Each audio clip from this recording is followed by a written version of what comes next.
বরিশাল মহানগরীতে চাঁদাবাজি ও সশস্ত্র হামলার অভিযোগে উত্তেজনা বিরাজ করছে।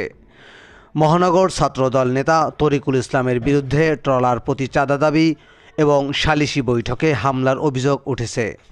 এ ঘটনায় আহত নেতাকর্মীরা সংবাদ সম্মেলন করে বিচার দাবি করছেন। প্রতিদিন বেতনের মাধ্যমে তারা কাজ করে, সেই জায়গায় মহানগর ছাত্রদলের নেতা তরিকুল ইসলামের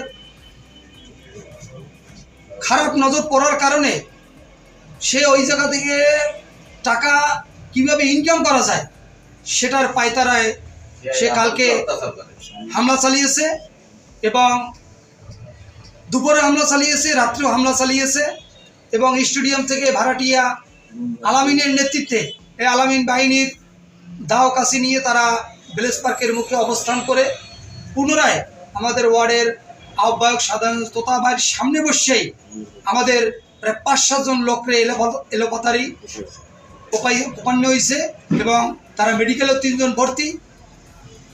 আমরা এই নেতার দৃষ্টান্তমূলক শাস্তি চাই এবং বিচার চাই এবং আমার জীবনের হুমকি আছে, এই জন্য আমি আপনাদের শরণাপন্ন হয়েছি।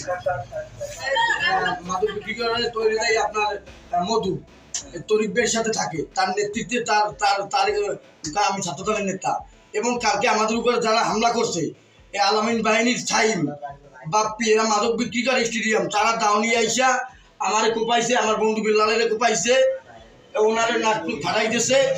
আমরা তো মেডিকেল ভর্তি ছিলাম, আমাদের নাম কাটকে দিছে, আমরা এইমাত্র আসছি। আচ্ছা, আপনাদের সাথে কি মাদক নিয়ে কোনো বিরোধ আছে? না, আমাদের সাথে মাদক নিয়ে বিরোধ নাই। ওই জায়গা নৌবাহিনীর ডিউটি হয়, ওই জায়গার লোকেরা মানে ডিউটিটা করে, সেই ডিউটিটা এরা নিতে চায়, তরিকের লোকেরা নিতে চায়।